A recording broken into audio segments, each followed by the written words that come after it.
war at sea during 1914 and 1918 was mainly between two great fleets, Britain's Royal Navy and Germany's Imperial Navy. The sea war encompassed the world's oceans, and it also saw the development of new naval weapons and battle tactics. Both the German and British navies each had two roles. One was to destroy the other's battle fleet, and the second was to destroy enemy merchant shipping. Both sides went to war in 1914, with both these roles given priority. In modern times, the navies tend to concentrate their fleets around the big aircraft carriers. In 1914, however, and later in 1939, it was the battleship that were the fleet's flagships.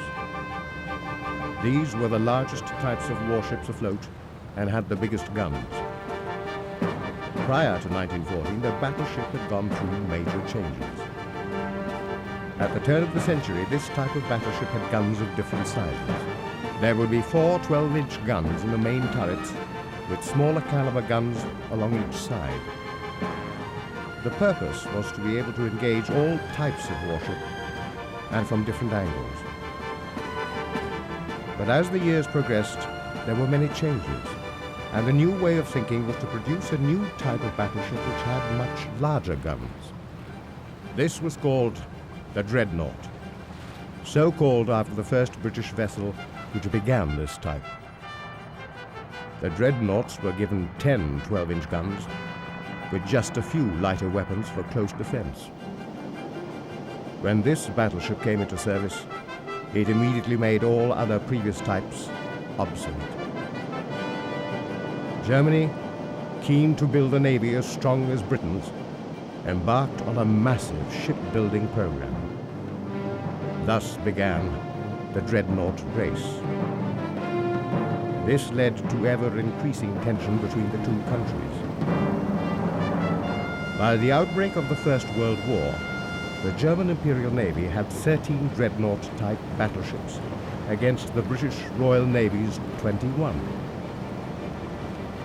The German types, however, were vast improvements on the original British type. They had much larger caliber guns. They had 15-inch guns on all turrets. These guns had a range of more than 12 kilometers. This was 3 times that of the range of the pre-dreadnought type battleships. However, during World War I, the battleship's effective range of firing was limited to the primitive capability of the optical aiming instruments and devices. Another development was these new types also had much more efficient engines, burning oil rather than coal, which gave them a much greater range. Torpedo launchers were also fitted to the new battleships. At the outbreak of war, the opposing fleets sailed to their wartime bases. For the first year, the war at sea was relatively quiet, and the new battleship saw little action. In January 1915, however, there was a serious clash in the North Sea off the Dogger Bank. Intercepting German radio signals that their battle cruisers were making ready for an assault. 5 battle cruisers of the Royal Navy intercepted and engaged 4 German battleships. One of the British ships was hit several times and badly damaged, whilst the German battleship Tirpitz had 2 of its main turrets destroyed.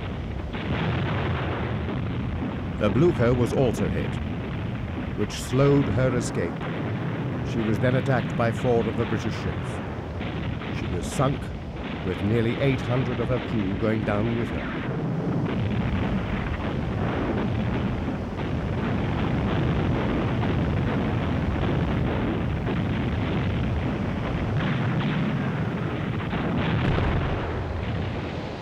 The following dramatic pictures show just what happens when a crew, with no time to abandon ship, go down with one of these mighty battleships.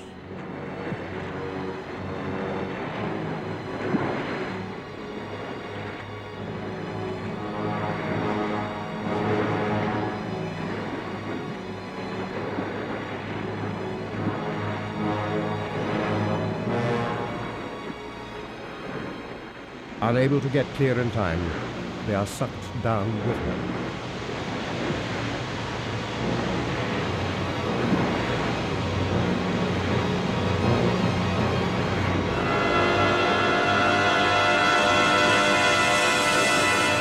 In 1916, Admiral Hitler headed out to the North Sea with 5 battle cruisers, heading a fleet of 16 modern battleships, led by Admiral von Scheer. They were attempting to draw the Royal Navy out of their base in England. The two fleets engaged at a combined speed of 80 kilometers per hour. It soon became clear that the German gunnery was superior to that of the Royal Navy. This was largely due to the new stereoscopic rangefinders. 4 of the British battle cruisers were badly hit, and another blown up and sunk. British supporting battleships arrived at the scene and began to pound the German fleet. But this did not stop the German battleships. They fought back and sank yet another British battle cruiser.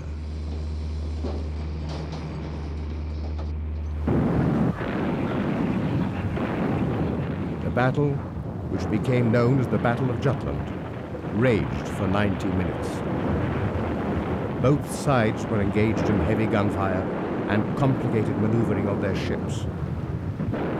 Despite the superior gunnery of the German fleet, they were heavily outnumbered, and it was this that made von Scheer decide to make an early turn.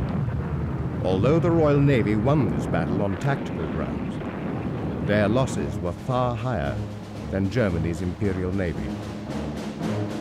In 1918, with the war lost, the German high seas fleet sailed into the British base at Scapa Flow in the Orkneys to surrender. The ships were impounded, but the German Imperial Navy was to deliver its final blow to the British. They scuttled the entire fleet of battleships, battle cruisers, and destroyers.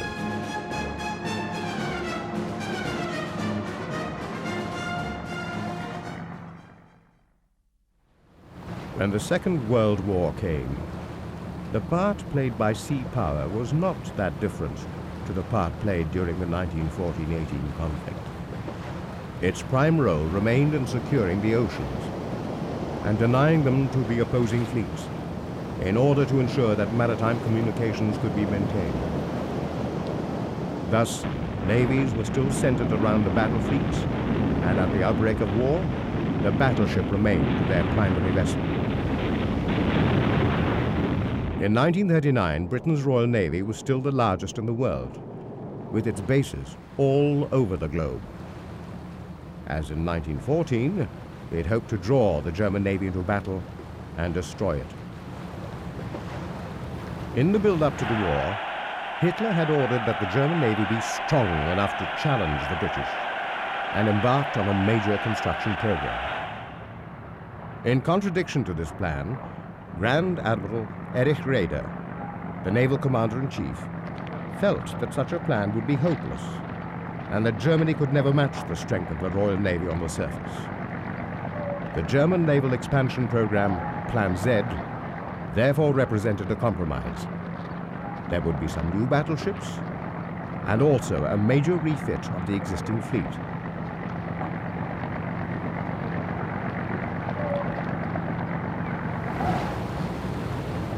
One of the first battleships to see active service was the Schleswig-Holstein, which was deployed during the Polish campaign.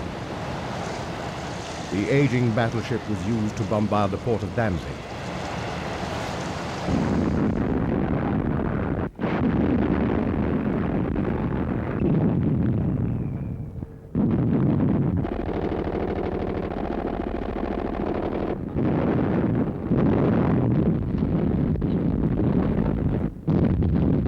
The Schleswig-Holstein was the last of the pre-dreadnought battleships.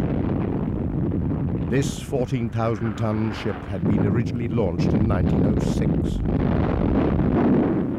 One of the 5 sister ships, the Pommern, had been sunk at the Battle of Jutland in the First World War. Between the two wars, the Schleswig-Holstein had been refitted, with the 2 forward funnels being cased in one housing, and the 4 5.9-inch guns on the upper deck removed. 4 anti-aircraft guns had also been added to her structure. By the outbreak of war, the ship was considered almost obsolete, and along with her remaining sister ships, they had been relegated to training. However, the Schleswig-Holstein was deployed in the Polish campaign and was used extensively to bombard the port areas, such as here in the port of Danzig.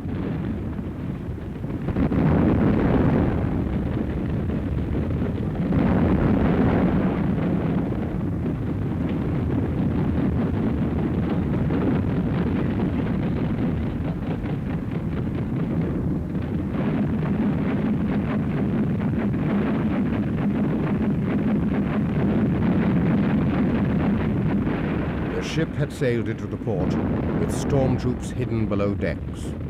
During the attack, the bombardment lasted all day and continued through the night.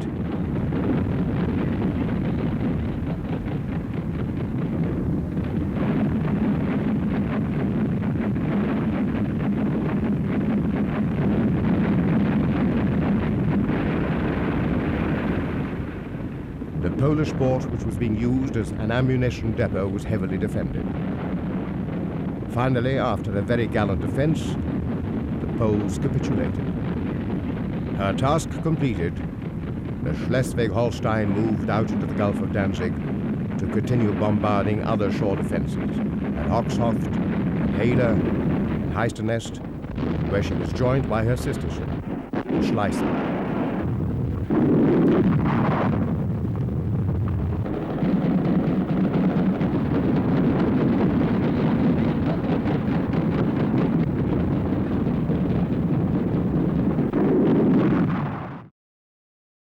This left the way clear for the troop ships to pour into Danzig. Danzig had been part of Germany until the end of the First World War, and Hitler had been determined that it should be returned to the Reich, taken by force if necessary. The attack had started on the 31st of August, and on the 2nd of September, Hitler had indicated to the Western Allies that he would withdraw from Poland, provided that he was allowed to retain Danzig and the Polish corridor. This was dismissed, and a joint ultimatum was given to Germany to withdraw her troops from Poland within 12 hours or find herself at war with Britain and France. But the bombardment had continued, and it was not until the 7th of September that the garrison of 182 Polish soldiers had finally surrendered, leaving it clear for the troops and equipment of General von Bock's Army Group North to disembark.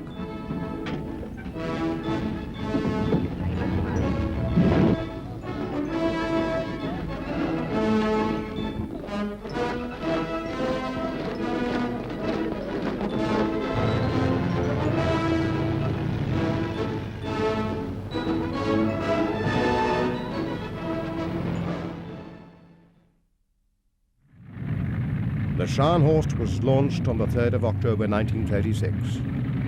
This fast and robust vessel, despite the size restrictions of Germany's fleet laid down by the Versailles Treaty, weighed 32,000 tons.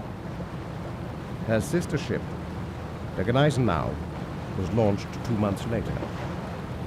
These two new ships gave a new slant to the definition of a battleship by sacrificing weight of armament instead of protection and armor plating to secure high speed.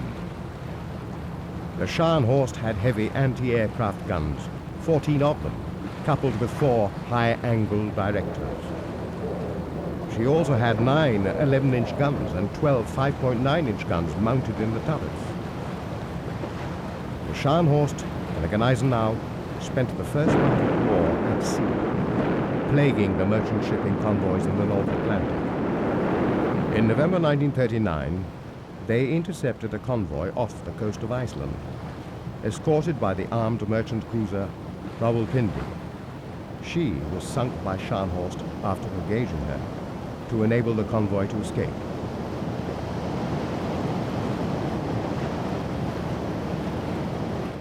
Hans Gunther von Ahn served on the Scharnhorst.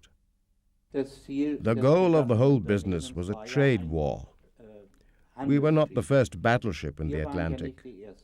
The panzer ships, which were later renamed the Admiral Scheer and the Graf Spee, had already been active before us. The Scheer was our example, as it had been very successful, and we were ordered to carry out our attacks using the same methods. This meant to set sail and find as many convoys and merchant ships as possible, and to either destroy them or capture them and bring them back to port. Well, the British had already added armored merchant ships to their convoys as protection, and these were armed. And sometimes they were protected with battleships or cruisers. We wouldn't always risk going into battle against a ship which may have had better armament than ours. This could have had severe consequences. This would only result in us losing our ship or bringing them back battle-damaged, and this would have taken us out of the war either for good or whilst being repaired. We had many ships around us in our battle fleets, which were used for reconnaissance. We also had our aircraft.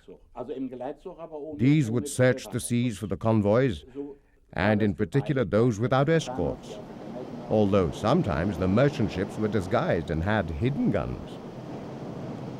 Unfortunately, most of the ships or convoys that were sailing without escorts were ships that were not carrying any significant or important loads, or were empty. But that didn't stop us.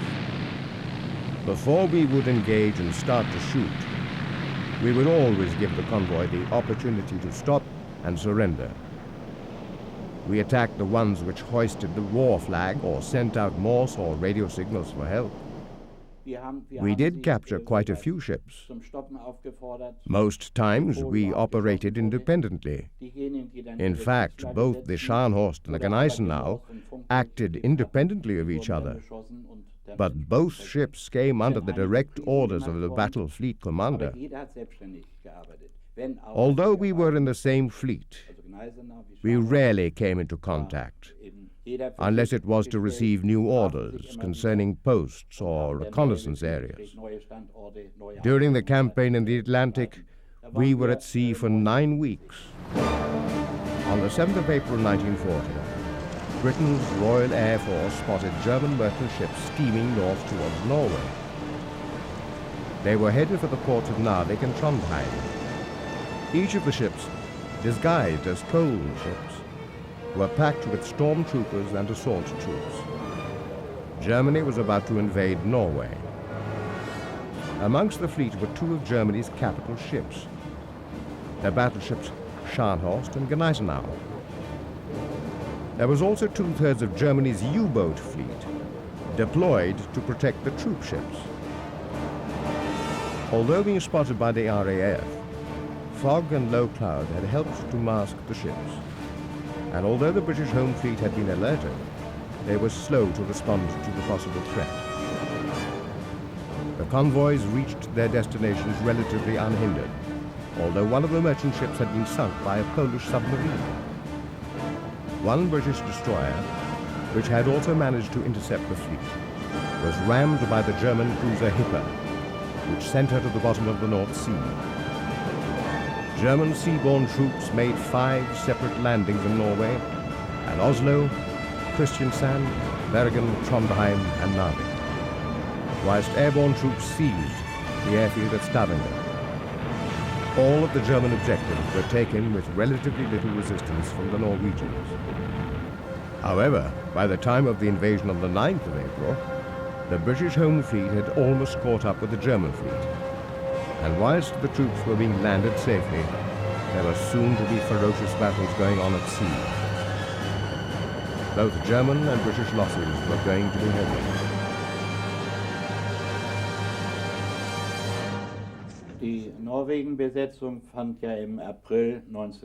We were on the occupation of Norway, which took place in April 1940. Normally, we would hear rumors which would spread over the ship before any orders came. But this time, most of us were taken completely by surprise when the order was given. We just set sail all of a sudden with hardly any warning given. all of the ships were fully loaded, and we had a fleet of destroyers with us. These destroyers were packed full of ammunition, lancers, and equipment. We sailed up the coast of Norway, and then en route we were told that our destination was to be Narvik. Our job was to travel with the destroyers to the port, protect them whilst they went in and the troops disembarked and all of the ammunition and equipment was unloaded, and then protect them on the way out again. The journey up was pretty rough. There was a gale blowing and the seas were running high. It was worse for the destroyers. It got so rough at one point that equipment was falling overboard. And not just equipment. Some men went overboard as well. It was that rough. Well, we finally took the destroyers in to Narvik, and they unloaded. Whilst we were waiting for them to come back out, we were attacked. It was early morning and still dark, and the British fleet had caught up with us. The battleship Renown, we fought with her for about 2 hours. The Gneisenau was also involved. We managed to get away and sailed towards our destroyers as we had to get them out safely. However, we heard that it would no longer be necessary as the British had caught them on the way out, and they were all lost. The missions we were on during the Norwegian campaign, and I did 5 more of these, usually lasted about a week. Sometimes they would last 3 weeks, and the longest one we did lasted for 9 weeks, which is a long time on the Atlantic. We sailed 18,000 nautical miles. Life on board could be difficult at times, but being seamen, we were used to living in small, cramped spaces, and we were perhaps better off being on a big battleship rather than on one of the smaller ships. Most Germans like to eat potatoes, and it's funny, but that's what I missed most of all. Of course, it would have been impossible to carry enough potatoes on board to last 2,000 men for 9 weeks. There would have been no room left for anything else. We had a good crew, and the officers and rankings were all very fair. Of course, we always moaned about the boss, but without someone in charge, it is impossible to run a ship. There was never any question when orders were given. You just carried on your duty. But quite often the job was not easy. At sea, there would always be what we called a war guard. There was a war guard for both cruise stations and the guns where I was. A starboard guard and a backboard guard. There would also always be a guard on duty guarding the ammunition and machines. We all joined in with this duty and took turns on a rota. On some occasions, we were all on duty all of the time, so there was little time for recreation or resting. I also remember when I was on guard duty, I would have to eat my meals at my post. Sometimes this war guard would be halved. Then there were only 4 of us, so we could take shorter duties and have time to rest. This was usually when the weather was good and we could see more. There was also a night guard on the guns. This was usually the middle gunners, and during the daytime the heavy gunners. This ensured that we had our guns manned and operational 24 hours a day and could act immediately. The worst time for us was when we were out in the North Sea, out in the real cold, icy conditions. The cold made everything difficult, and the conditions were hard. It wasn't the same for the rest of the crew on board, because when the ship was cruising, there was heating, except for the towers where we were. They had nothing. We used to borrow electrical heaters from wherever we could find them, but this was not possible out on the rough sea. so we usually ended up standing for hours on duty in freezing cold. This type of work is no piece of cake, let me assure you.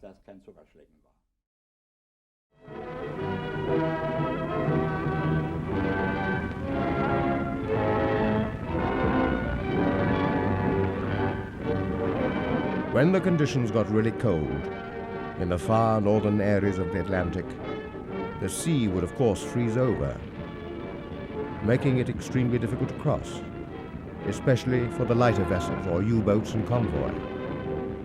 These would become sitting targets for enemy bombers. In such conditions, the heavy battleships, mainly the older ones, or the ones that had been taken out of active service, such as the Schleswig-Holstein after the Polish campaign, would be used not only to protect the convoys, but also as icebreakers. Her sister ship, the Schleswig, also acted in this role on many occasions. In June 1940, the Scharnhorst and the Gneisenau were sent north with an order to carry out an attack in the north of Norway. The Norwegian campaign was drawing to a close. With the evacuation of Allied troops from Narvik, Germany now had a strong foothold on the whole country. The German fleet were intending to intercept the ships carrying the retreating Allied forces. The British Home Fleet had deployed some of its capital ships to the area for protection, including the aircraft carrier HMS Glorious. The Scharnhorst and the Gneisenau spotted the smoke cloud from the Glorious at a distance of about 30 kilometers away. Accompanying the carrier were British destroyers. The two German battleships moved in to engage the British. From a distance of 29 kilometers, the Scharnhorst opened fire. The German gunnery was efficient and effective, and within minutes the Glorious took a direct hit. She started to burn, which meant that she could no longer launch her aircraft. The two destroyers accompanying the carrier moved in close to protect her and opened fire on the German ships. The distance between the opposing forces was by now closing. As the Glorious began to sink, the two destroyers fought a fierce battle.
However, the first one was soon sunk.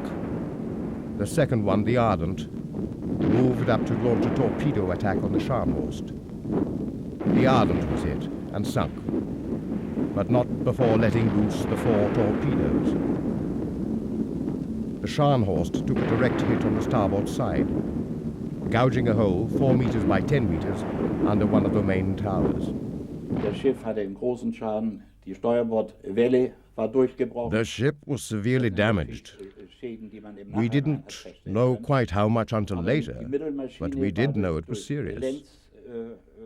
The middle engine had been damaged and flooded, and the turbine was no longer working. Fortunately, we did manage to get to Trondheim with just one engine, but we could hear the main shaft knocking loudly, and we only just made it.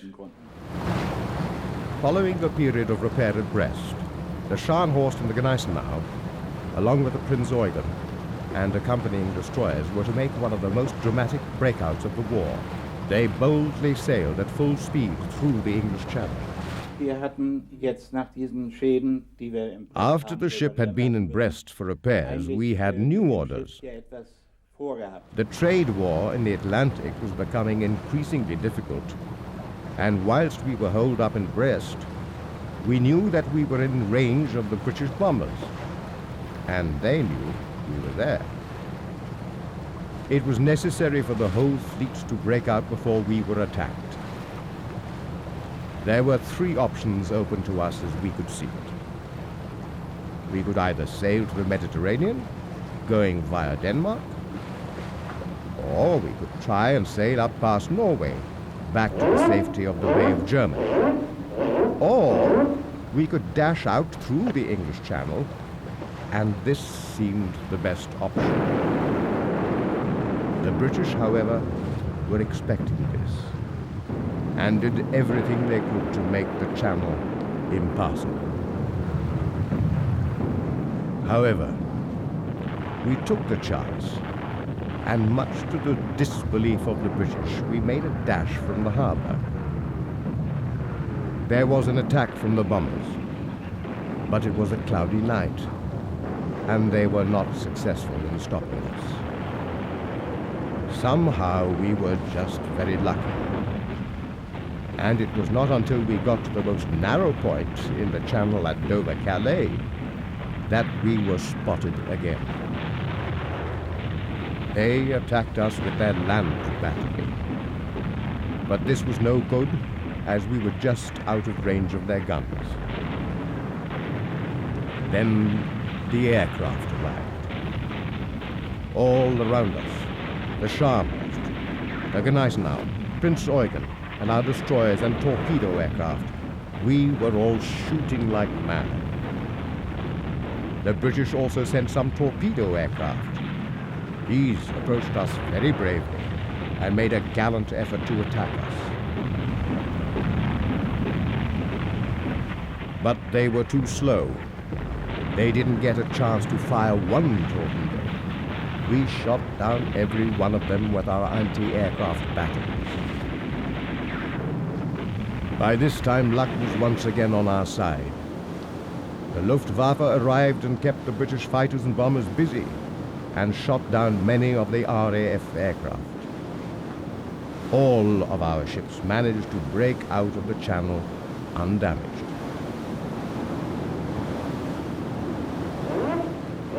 The Scharnhorst continued for the next 2 years plaguing Allied shipping, but in December 1944, her end was in sight. During the Battle of North Cape, she was engaged and sunk by British cruisers. Only 36 of her crew survived. On February the 14th, 1939, the massive hull of an unfinished German warship slid into the water at Hamburg. The Bismarck. For the Nazi Party, this was a day to celebrate the new might of German war power. A moment that was enjoyed by the Führer himself. In his speech he said, "German builders, engineers and workers have created this mighty hull of this proud giant of the sea. May the German soldiers and officers who have the honor of utilizing this ship always prove worthy of its namesake." With this fervent wish, the German people welcomed their new battleship, Bismarck, as it slowly glided into its new environment of the sea. This was to be one of the strongest, largest, most powerful and most modern battleships of all the world's navies. However, the legend of the Bismarck is one that spans a mere 277 days. Only 277 days from its launching to its sinking. Its one and only operation lasted no more than 215 hours. And yet, the giant Bismarck was responsible for one of the most gripping dramas to take place at sea during World War II. During that short span of time, it was the most powerful battleship in the world. On board was the most up-to-date and most superior technology available. Its massive array of weapons and the extremely high level of its crew's training made this ship a seemingly invincible war machine. The sea power of the Bismarck now stood between Germany and victory, and no navy in the world had ever engaged an enemy warship like her. Willie Chinese served on the Bismarck from her first day to her last. Just before the summer of 1940, I was ordered to the battleship Bismarck. We spent the next few weeks getting to know the ship inside out, learning where everything was and how the ship ran. Next, we were allocated to our positions. I was ordered to join the 15-inch artillery, the middle artillery, and I was trained how to use the guns and how to work the ammunition chamber and all aspects of this station. And then we set sail. We were ordered to run a series of tests and trials for the new ship in the Baltic Sea. Our job was checking the guns, calibration, and firing with blanks. With practice and getting to know the guns, we managed to achieve a salvo rate 1 round every 6 seconds. Considering the size of our heavy artillery, this was pretty good.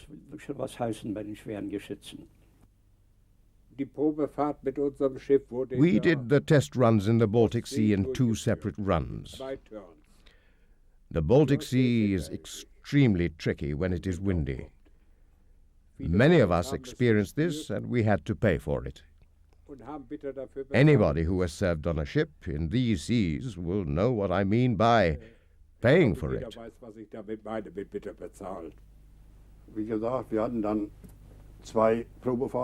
As already mentioned, we did 2 sea trials in the Baltic Sea. The first trial was when Blum and Voss, the builders, handed the ship over to us, and the second trial finished in May.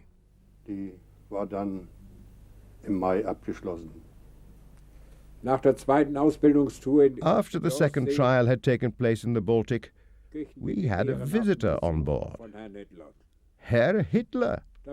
We all knew then that very soon we would be going on a mission. And we were right. On the night of the 19th of May, we set sail towards Kiel and then to Denmark. In Richtung Kiel und dann umschwenken nach Dänemark. The British had been waiting for the Bismarck to make its move, and as the mighty battleship slid past the coastline of Norway, she was spotted. A signal was transmitted to the Admiralty building in London. A Royal Air Force reconnaissance aircraft was sent to confirm the sighting.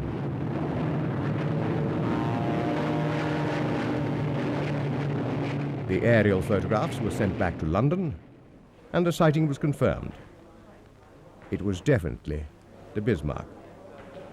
She was lying at anchor, hidden in deep fog in a fjord. Und sind dann ausgelaufen.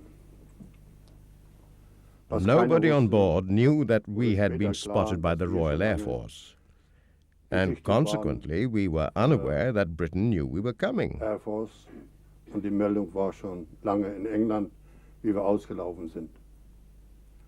Wir liefen dann in Dänemark. We sailed into the Denmark Strait on the und, 22nd, haben dann am and this was when we had the first encounter with two British cruisers. 22. die erste Verbindung gekriegt mit englischen Kreuzer. Und da sind nachher zwei All of a englische sudden, these Kreuzer two aufgetaucht. British cruisers came out of the fog. We were given permission to open fire, but then the two cruisers disappeared again into the fog, Was festgestellt wurde, so we couldn't see them to hit them with our guns. von ihren Kreuzer.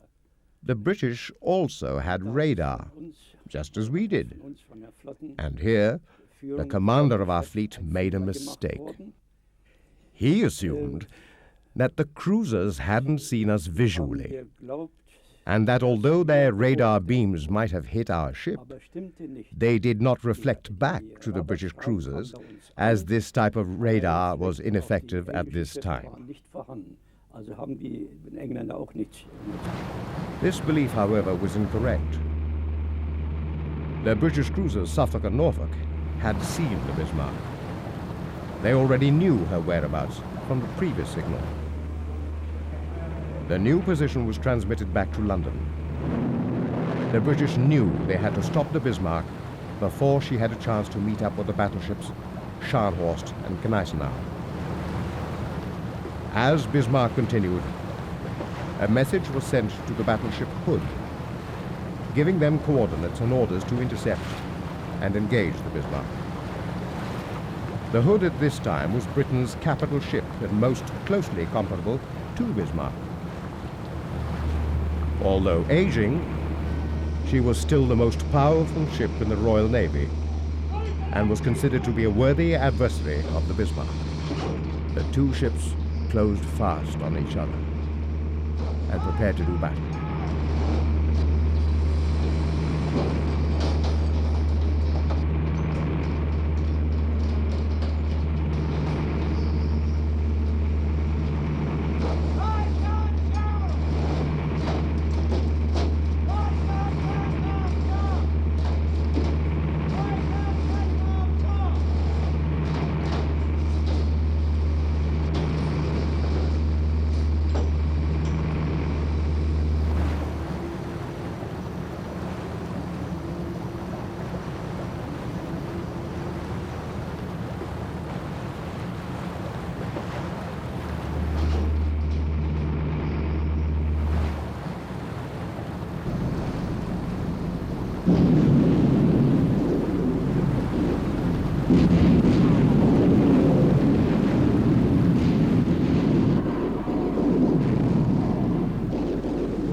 Unbelievably, within just a few minutes, the Hood took a direct hit.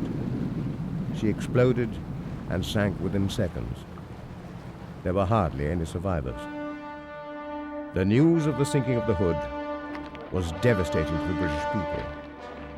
There was public outrage and demands for revenge. Churchill gave the order: find the Bismarck and sink her. Sink her at any cost. The signals were sent out to the British fleet at sea and to the Royal Air Force. There was to be an all-out directive to find the Bismarck. Meanwhile, the Bismarck, along with the heavy cruiser Prince Eugen, steamed north and then west through Danish waters.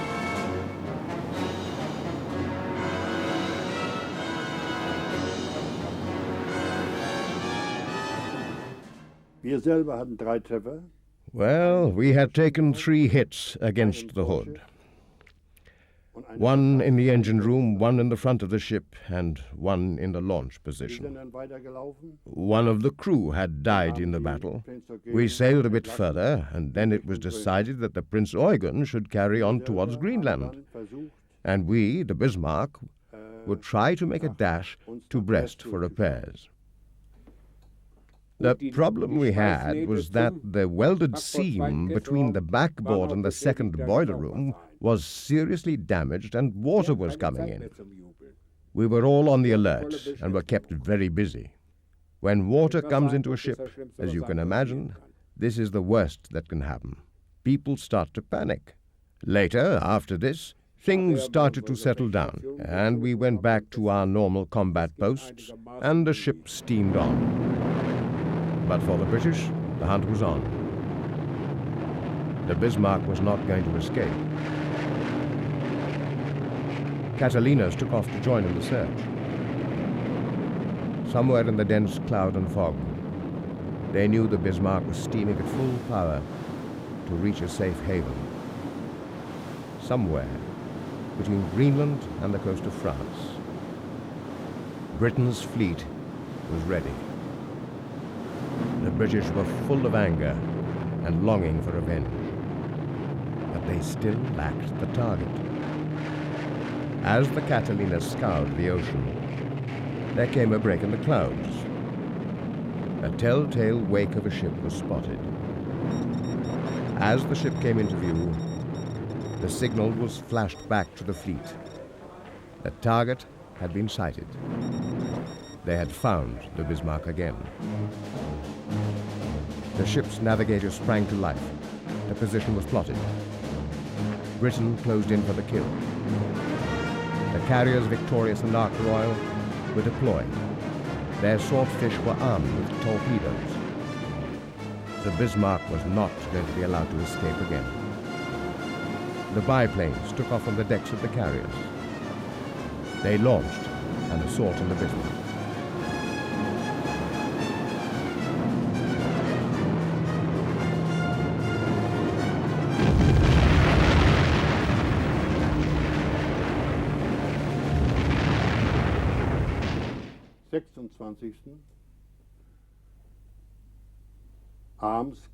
On the 26th in the evening, we were attacked for the first time by the British Swordfish, the torpedo aircraft. Later in the night, a second attack came, and this time they were more successful. We got hit. We had tried to evade the aircraft and torpedoes, but on this time we took a hit in the rudder. It was badly damaged. It was bent about 12 degrees, and after this we could only sail about 8 miles straight with the help of the engines working against the rudder. We were helpless. We must have been about 6 hours ahead of the British fleet, but because we could not escape, only go in large circles, they caught up with us. At about 6 a.m., they caught us.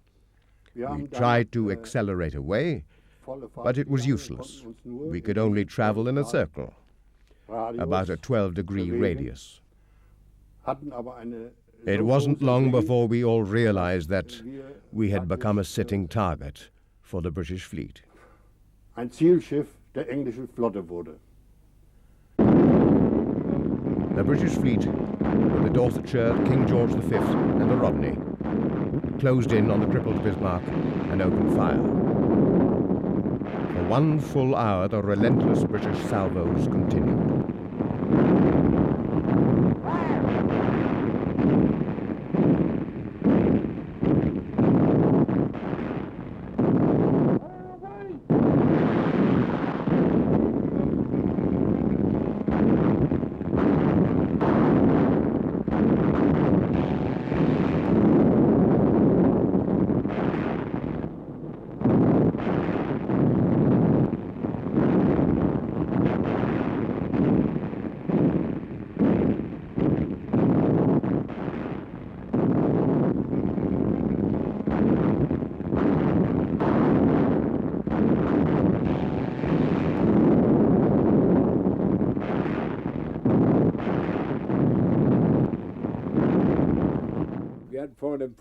We took 2 direct hits on the front of the ship. The tower crew came up top and warned us to get away as quickly as possible, as the tower was about to explode at any minute. The ship's guard sounded the order for the crew to retreat. We ran back to the part of the ship where our quarters were. We were below deck. There was panic everywhere.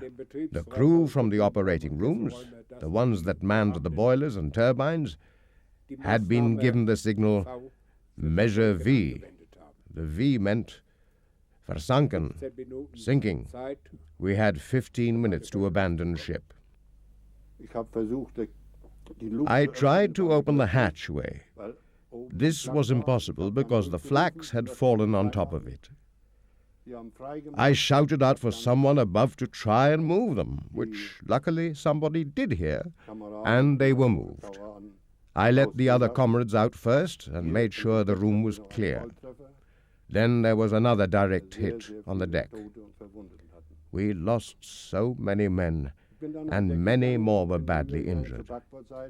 Then I managed to get to the backboard side. This was a mistake on my part. The water was pouring in. I had to pull myself up higher out of the water and get to the next level up the ship. You cannot imagine or believe what I saw. I was on the deck in front of the Caesar Tower. There were at least 50, probably more like 100 dead bodies. You just cannot imagine such a sight.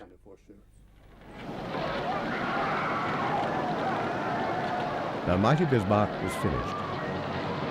Bill Braddon, an officer on the British ship Dorsetshire, witnessed the Bismarck's last minutes.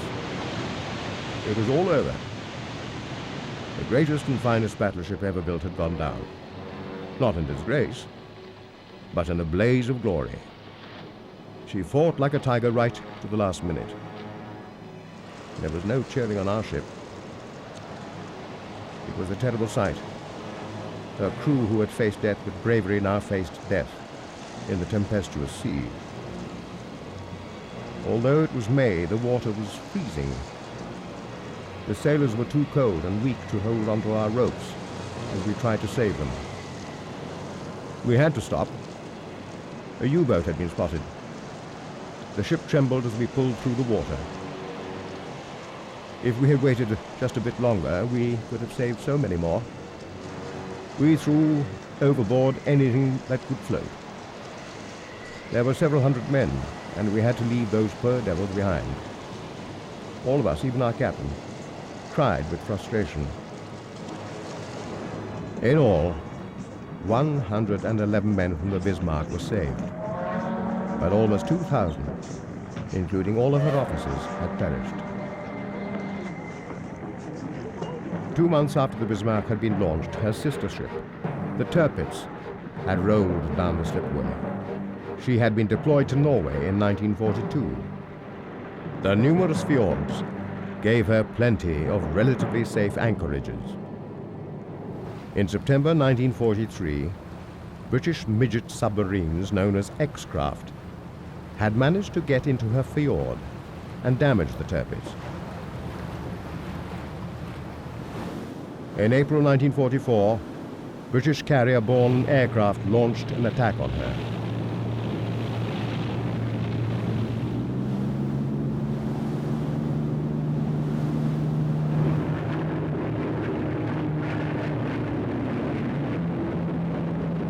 Once again she was damaged, but once again, not significantly. Finally, during the autumn of 1944, 2 of Bomber Command's crack squadrons attacked the Tirpitz on 3 separate raids.